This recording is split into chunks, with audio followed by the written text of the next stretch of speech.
Welcome back, everybody. A Bloomberg exclusive today we have for you right now. The manager of the world's biggest mutual fund, Bill Gross, disclosing how the $234 billion Pimco Total Return Fund has gained almost 13% over the past year. It is the most read story on the Bloomberg in the past hour. He joins us now from Newport Beach, California. Bill, great to have you with us.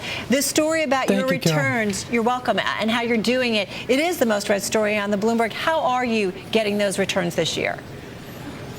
Well, the returns for many bond managers have come in the form of price appreciation, that being lower interest rates, and a duration type of play, as well as narrowing in spreads. When credit spreads narrow, that means that corporate bonds and other risk-associated assets go up in price as well. So much of the total return over the past 12 months has been through price appreciation. I mean, the bond market itself only yields 3.5% or so, right. And so to get 12, you need some price.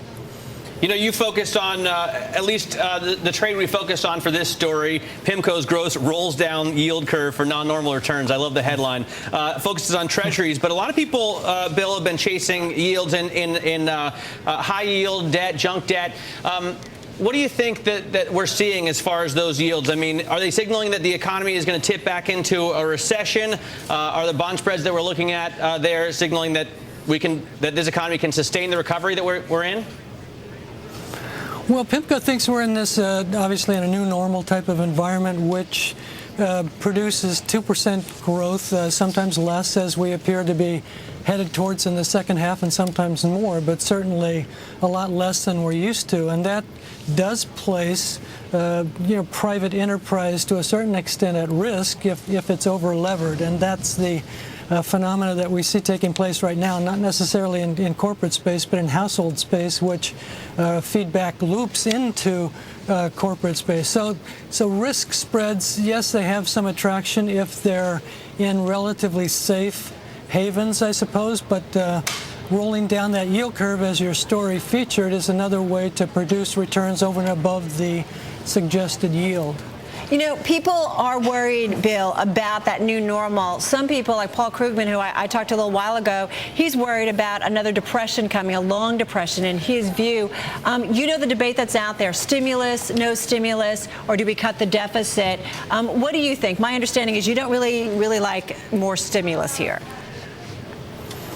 Well, we think there might be a need for more stimulus, but not necessarily from the fiscal standpoint, at least from the fiscal budgetary standpoint, increasing deficits. I think the Fed still has some tools. I mean, President Bullard talked about it this morning in terms of basically quantitative easing or a return to quantitative easing, buying treasuries, and that's one way. Another way would be basically to reduce volatility by extending the extended period of time. And let me just elaborate on that for 1 second, Carol, because when things are unusually uncertain in the real economy, and I think they are, that nervousness translates into the financial markets and back through a feedback loop into the real economy. And one of the remaining tools that the Fed has left is to extend the extended period of time and to reduce volatility by increasing the certainty of steady policy rates. And so all asset prices can benefit from that. The Fed has some tools. It doesn't mean that they're totally potent relative to where they were 12 to 18 months ago, but there's something left. What about the targeted stimulus, whether it's to help out the job market, which obviously feeds back into more jobs, helps out the consumer, feeds back into the economy? That's problematic. Also the housing market. I mean, what about targeted programs to help those two areas? Really huge problem areas. I think that's key as well. From the standpoint of the fiscal side, and that's what you're addressing, Carol, I think the structural policy solutions are important. Mohamed El-Arian here at Pimco, others such as Jeffrey Sachs through op-eds in the Financial Times and through Bloomberg and other associated media basically have suggested structural solutions. That means industrial policy orientations to a certain extent. It means directing government stimulus towards industrial production, towards clean energy, towards infrastructure, towards programs that don't just maintain the current level of consumption, but make us more competitive in terms of an export market.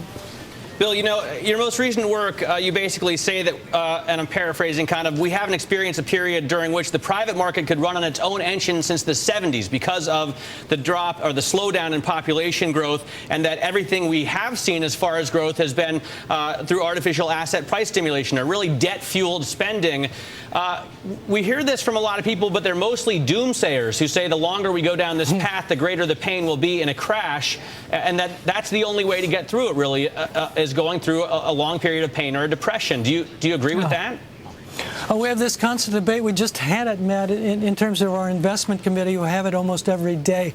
I don't really agree with that. I think there's the potential to solve a debt crisis, yes, with additional debt, and yes, with language and policy rates that are close to zero. And so from that standpoint, it's not a hopeless type of situation. I think the problem with the deflationists, with those that suggest that we simply should get it over with, is that if you do that the animal spirits of investors and the animal spirits of entrepreneurs basically are in question. To the extent that you have a depression and get it over with, then the ability of the private sector to come back from that, as we witnessed in the Depression, as we witnessed in Japan, is basically problematic. And so my solution, and I think the Fed's solution and other policymakers' solution, is to basically ease our way out of this debt problem by providing liquidity, lower interest rates, and hopefully, as I've just suggested and we suggest here at Pimco, through structural solutions as opposed to simply stimulating consumption. Bill, do you think we're another Japan or possibly headed in that direction? Oh, I think we're headed into a slower period of growth. Japan's problem has been exacerbated by demographics. Not only do they have an aging population, but the population itself is declining. And so from the standpoint of a consumer demand-led economy, there's nothing there to hope for. And so we're not a Japan. We have immigration. We have a population situation that probably should grow at 1%. But nonetheless, we have a household sector that's overburdened in terms of debt, and we now have a government sector that's approaching that limit as well. And so we're looking for a new normal, slower rates of growth, slower rates of asset appreciation going forward. Hey, Bill, just 30 seconds left, but do you think that there's an immigration solution to the population growth problem, to the housing problem that we have in this country? Oh, I think certainly there is. I mean, immigration presents some problems, as we see in Arizona, but nonetheless, it has always been America's solution in terms of invigorating the labor force and producing additional demand, not just for housing, but for consumer goods. So let's not close our borders to immigration. All right. Hey, Bill, thanks so much for joining us. Bill Gross there, Co-Chief Investment welcome. Officer of Pimco.